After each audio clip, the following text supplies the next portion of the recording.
Avant même de toucher la terre marocaine au quai de Casablanca, on nous permettra de vous rappeler, sinon de vous apprendre, que la musique du générique, comme on dit en jargon de télévision, était l'hymne chérifien. Cette précision destinée à vous aider à le reconnaître dès l'arrivée en France, demain, du souverain Hassan II, et ce qui suit ayant pour objet de vous apporter par avance quelques précisions complémentaires sur ce pays.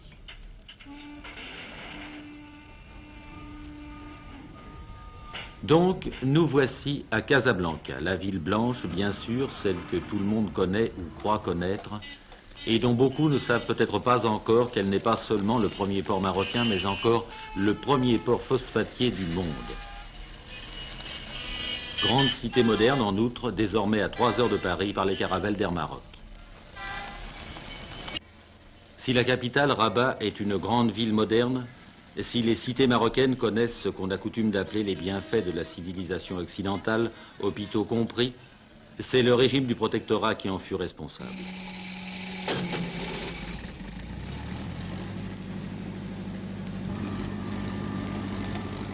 Si le Maroc est présentement le plus développé avec l'Égypte des pays musulmans, si l'on peut y rencontrer les signes d'une vie économique moderne, c'est grâce à la mise en œuvre de ces richesses naturelles, dont la principale est le phosphate exploité par un office national créé en 1920.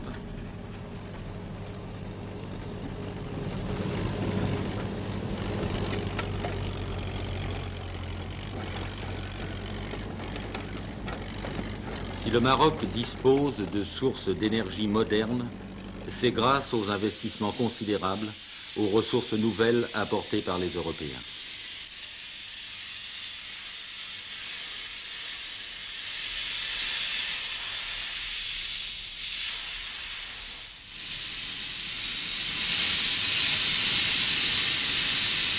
Le fait est qu'il y a au Maroc des barrages dispensant la puissance électrique.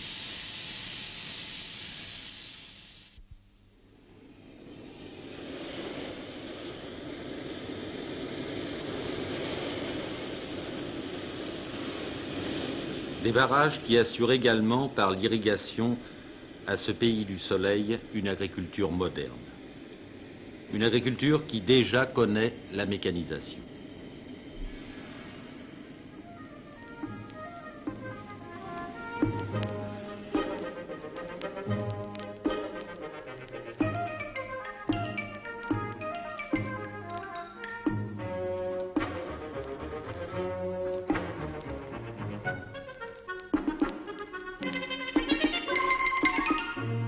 Les ressources minières du pays sont les plus grosses d'Afrique du Nord. Les phosphates marocains sont champions du monde, tant en qualité qu'en quantité. Les communications routières et ferroviaires sont exceptionnellement bonnes.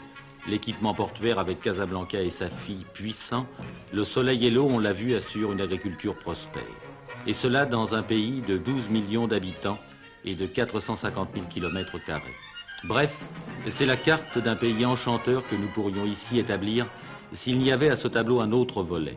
La population qui s'accroît de plus en plus vite, les migrations intérieures, l'afflux vers les villes, la demande d'emploi, la revendication d'un prolétariat, les besoins d'éducation et de formation de la jeunesse, après celui de l'indépendance aujourd'hui acquise, mais apportant avec elle des problèmes nouveaux. Vous avez une belle exploitation ici, monsieur. Vous avez combien d'hectares à peu près? 800 hectares environ.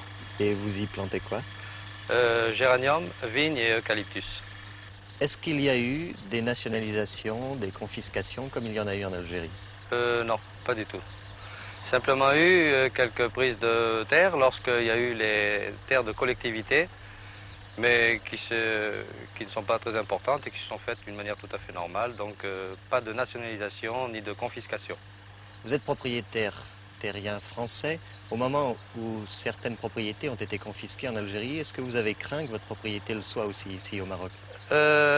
Oui, il y a eu nous avons créé une répercussion, si vous voulez, de ce mouvement qui avait d'ailleurs commencé déjà en Tunisie par la nationalisation de 300 000 hectares par tranche de 100 000 hectares, dont les dernières tranches ont été payées dernièrement. Ensuite l'Algérie, et malgré tout, comme l'Afrique du Nord ne fait qu'un tout, nous avons créé, et nous craignons même encore à l'heure actuelle, peut-être non pas d'une nationalisation, mais d'une modification de notre mode de vie ici. Une réforme agraire? Oui, c'est ça, c'est ça. Je crois que le mot est juste en disant réforme agraire et c'est une chose que nous pensons qui doit se faire, qui se réalisera peut-être d'ici peu. Il est certain que nous allons entreprendre la réforme agraire. Et il est certain que les terres appartenant aux étrangers seront un élément de cette réforme agraire. Ils ne seront pas le seul mobile, ils ne seront pas le prétexte, ils seront un élément. Maintenant, quant à ce que les possesseurs de ces terres soient inquiétés par l'expropriation ou la nationalisation, je crois qu'ils connaissent mal le Maroc. Car lorsque nous exproprions ou lorsque nous nationalisons, nous donnons en contrepartie une indemnité. Cette indemnité est faite pour garantir le droit de propriété. Le Maroc, a-t-on coutume de dire, est un pays de contrastes. Et au début de cet été 1963, l'expression demeure exacte. Il y a ce Maroc moderne dont nous avons contemplé quelques images, et puis il y a l'autre, le vieux Maroc. Celui bien sûr qui attire le touriste avec son pittoresque, son folklore et ses artisanats. Celui aussi du fellah sur son champ d'orge, menacé par les troupes de chèvres et de moutons. Celui du bourricot qui supporte tout.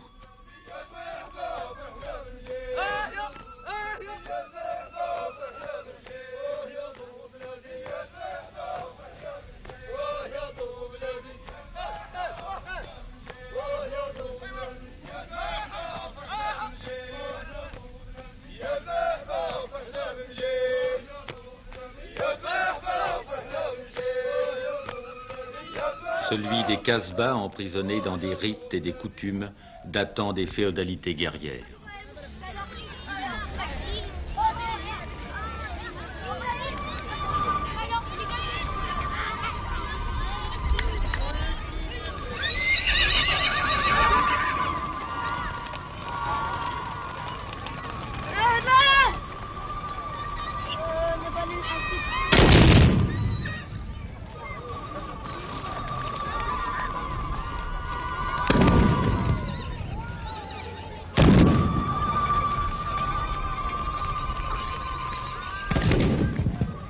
S'il est au Maroc une élite occidentalisée et une infrastructure moderne, il reste que 3 Marocains sur 4 continuent de mener avec des ressources dérisoires la vie d'un paysan au Moyen-Âge.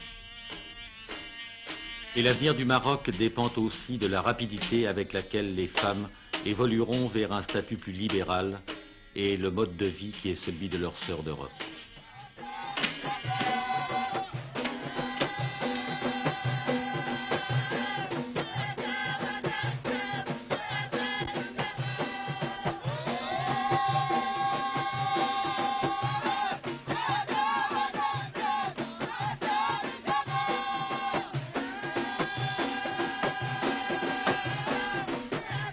La danse d'amour n'en est pas le seul témoignage, le vieux Maroc est toujours présent, avec ses traditions aussi strictes à la ville que dans la montagne, aussi dures aux sédentaires qu'aux nomades, aux arabes qu'aux berbères. Une vie quotidienne dominée par la religion au XXe siècle comme du temps des splendeurs des capitales impériales, Fès, Meknès, Marrakech.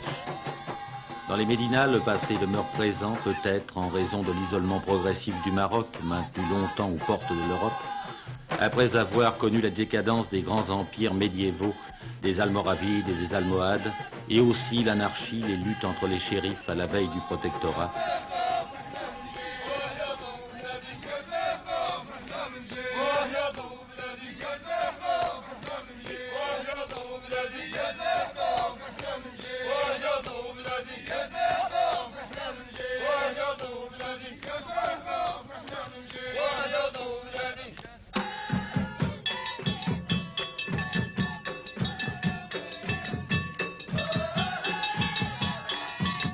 Pour l'étranger même, ce vieux Maroc conserve tout son mystère. Et l'on n'a pas fini de faire rêver lorsqu'on parle par exemple des hommes bleus du désert.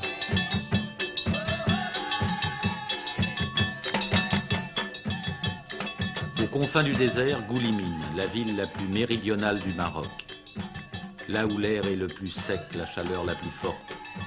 Où l'on hésite à quitter l'ombre des murs. Où les ressources sont maigres et les emplois rares.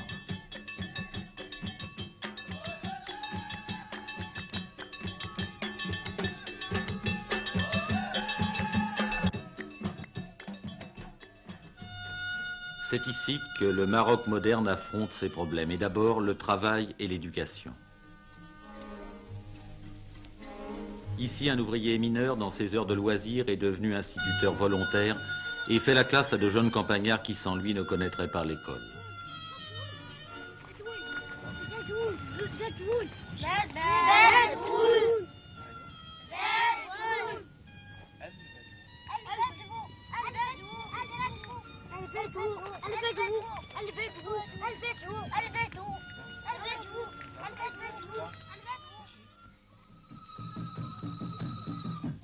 Au pied de l'Atlas, au bout des pistes, il reste tout à faire. Il n'y a pas ici d'infrastructure.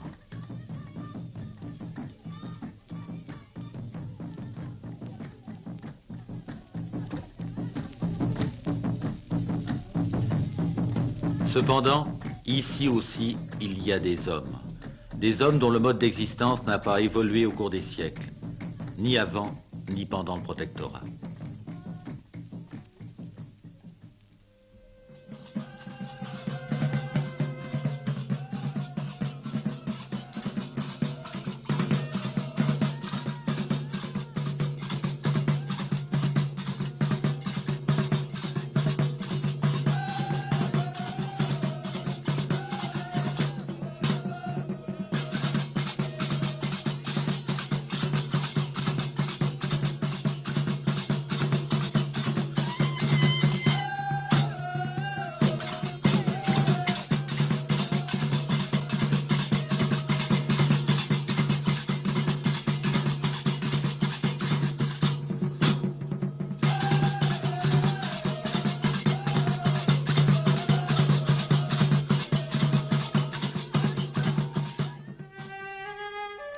Ainsi qu'au temps des sultans dont les palais subsistent comme autant de témoins d'un passé récent. Telle l'ancienne résidence d'El Glaoui, pacha de Marrakech, dont on autorise désormais le visiteur à surprendre les moindres secrets architecturaux. Art venu d'Orient qui a couvert jusqu'à l'Espagne médiévale et qui inspire toujours artistes et artisans du Maroc d'aujourd'hui. Stucs finement ciselés, bois de cèdre travaillé, céramique aux couleurs vives.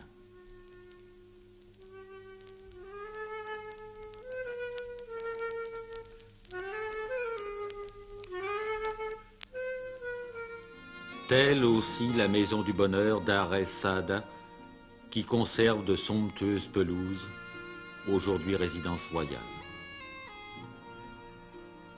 Les minarets malékites demeurent célèbres dans le monde entier et les quarts de touristes font plus que jamais la visite des tombeaux de la dynastie saadienne.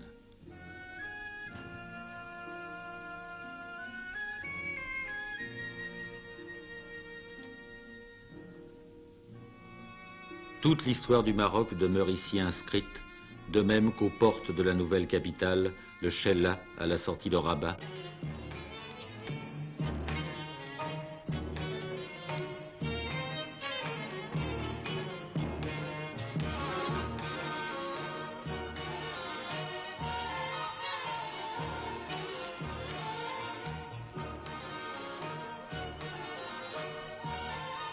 Ici commença l'histoire du Maroc musulman.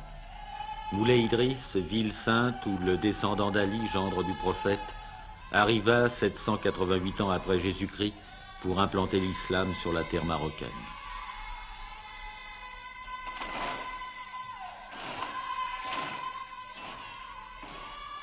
Moulay Idriss, la ville sainte locale où vont sans difficulté majeure de nombreux fidèles, ceux qui n'ont pu s'offrir le vrai pèlerinage et qui n'ont pas connu ce retour triomphal au port de Casablanca après la croisière sainte à laquelle tout musulman aspire.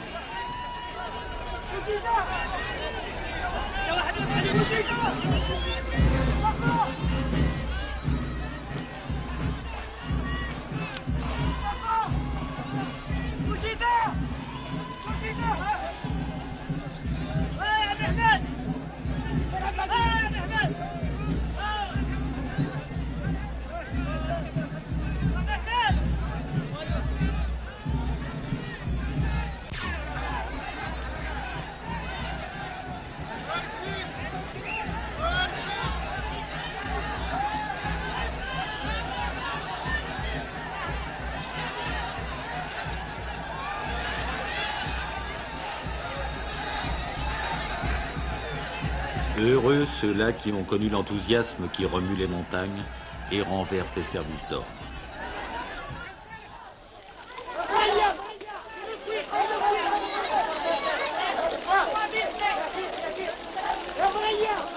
De ceux-là qui demeurent et que 40 années de protectorat ont laissé inchangés derrière la façade du Maroc moderne plaquée à coups de millions de francs or, de la religion toute puissante, des structures traditionnelles contre lesquelles la volonté d'indépendance et le nationalisme ont gagné voici 7 ans, que fera le Maroc de demain, dont Mohamed V, jusqu'en 1961, son fils Hassan II aujourd'hui même, sont le symbole et la personnification? C'est à la dynastie des shérifs alaouites, shérif signifiant descendant du prophète, venu du Tafilalet au XVIIe siècle qu'appartient le souverain actuel.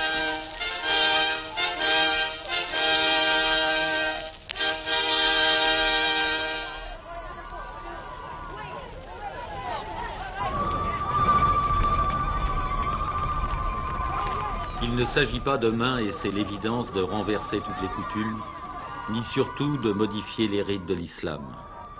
La procession de l'Aïd el-Kébir est immuable, de la composition du cortège, souverain en tête, suivi de son carrosse et de ses 7 chevaux, jusqu'au sacrifice du bélier.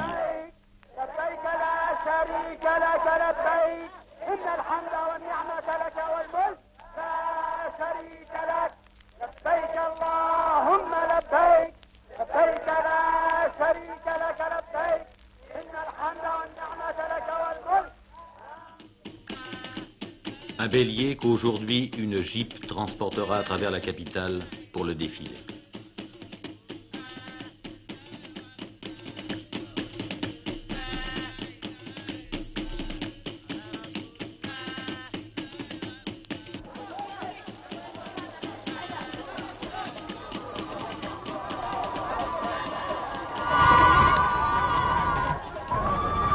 Le cérémonial des grandes manifestations n'a pas varié. Mais grâce à l'enthousiasme nationaliste des dernières décades, combien de modifications dans la mosaïque politique et administrative, depuis la charte royale de 1958 et le référendum constitutionnel de 1962. Réforme de l'administration religieuse, réforme judiciaire, institution d'un véritable régime démocratique. Le suffrage universel, bien sûr. Mieux, le Maroc, seul ou presque des pays en voie de développement, a choisi de garantir la liberté syndicale et de reconnaître le droit de grève. Et la Chambre des représentants, la seconde assemblée marocaine, devra compter des membres élus par les organisations de travailleurs. Le roi assume lui-même la responsabilité du pouvoir et la présidence du gouvernement. Il est en même temps chef des armées. Le Parlement comprend des représentants de plusieurs partis politiques qui ont pu faire campagne en toute liberté lors des récentes élections.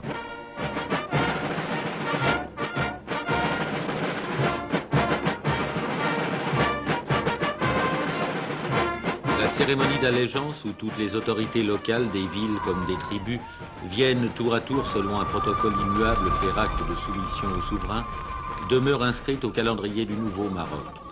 Mais ce qui compte le plus désormais derrière ces fastes traditionnels, ce sont le service civique du travail, la réorganisation de l'armée royale, le plan de 5 ans qui échoua l'an prochain, l'industrialisation, la modernisation de l'agriculture, c'est-à-dire en fait un triple effort en matière de budget, d'équipement social et d'enseignement. Effort d'enseignement qui commence par la lutte contre l'analphabétisme et dont le véhicule est la langue arabe, mais l'enseignement en langue française demeure le lien avec les techniques occidentales et l'université française y participe. Le problème de la main-d'œuvre reste difficile à résoudre. La population s'accroît à un tel rythme que l'emploi ne peut suivre qu'à force d'investissements considérables.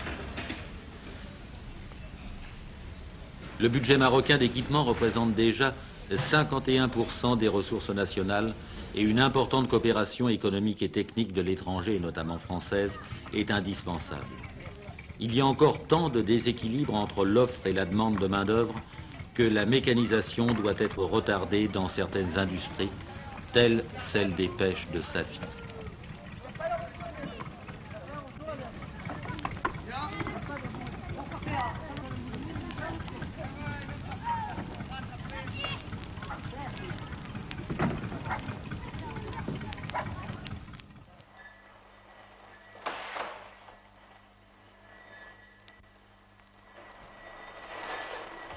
Mais il y a désormais à Rabat un conseil supérieur de la promotion nationale qui a déjà offert 16 millions de journées de travail en un an.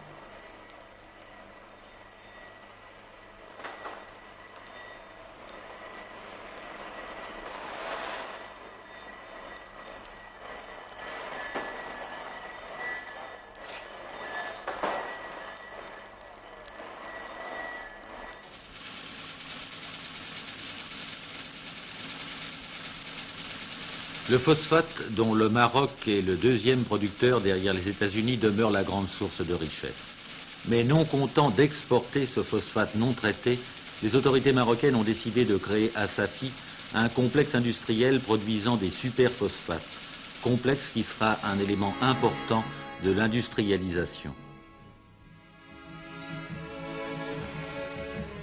L'équipement hydroélectrique couvre les besoins marocains tout en permettant des exportations à destination de l'Algérie.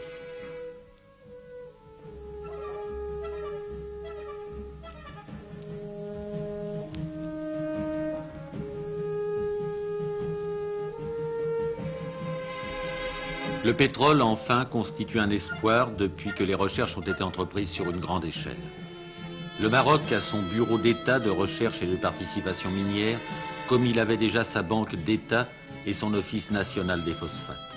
Ce sont là autant d'atouts pour ce pays, un des plus favorisés de tout le continent africain. Au nombre de ces atouts, peut-être faut-il compter Tanger, capitale diplomatique du Maroc d'autrefois, maintenant capitale d'été, et dont on compte faire un port franc que servira la situation incomparable de la ville.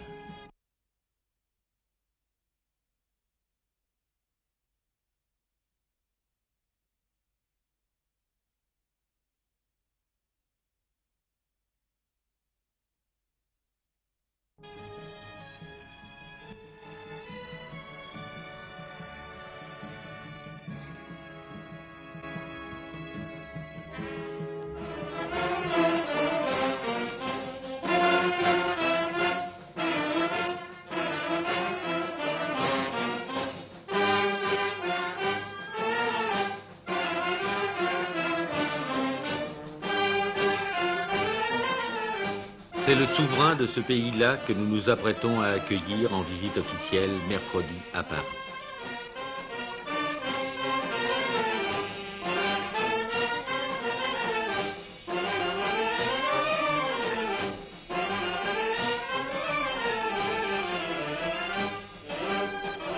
Hassan II, fils aîné de Mohamed V, symbole du Maroc nouveau.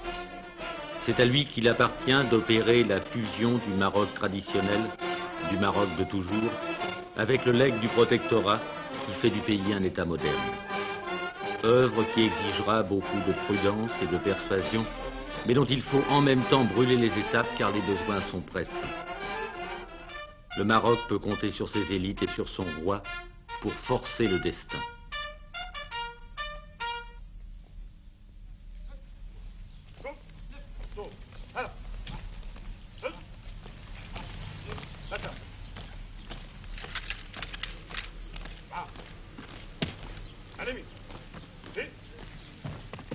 Entre votre père, Sa Majesté Mohamed V, et le général de Gaulle, il y a toujours eu des rapports qui dépassaient le cadre des simples relations de chef d'État à chef d'État. Cette impression, nous l'avons aussi dans vos propres rapports avec le président de la République française. Est-il indiscret de vous demander de définir ces relations? Je dois vous avouer que je ne me suis jamais posé la question, car le principal pour moi est que ces rapports existent. Les disséquer et les analyser, je ne pense personnellement pas que l'on puisse mettre en équation les sentiments humains. Néanmoins, je crois savoir que le général de Gaulle avait et a beaucoup d'estime pour tous les chefs d'État qui, en même temps que chefs d'État, se sont avérés leaders de leur pays et porte-parole des sentiments authentiques de leur population. Et de même que le général était le porte-parole de son pays au moment sombre de l'histoire de France, Sa Majesté Mohamed V a été aussi le porte-parole et l'interprète des aspirations de son peuple et de son pays. Il a été aussi, pour le général et pour la France, un partenaire toujours loyal et qui ne s'est jamais départi de sa droiture. Je pense personnellement que ce sont tous ces sentiments qui ont fait que le général fait un transfert sur ma personne et qu'il reporte sur le fils l'amitié qu'il avait pour le père. Personnellement, je considère que cette réciprocité de sentiments qu'il y a entre deux chefs d'État de deux pays amis est certainement un élément, et l'élément le plus dynamique qui fera que nous arriverons non seulement à régler nos problèmes, mais encore, comme je vous l'ai dit, à jeter d'autres ponts entre la France et le Maroc.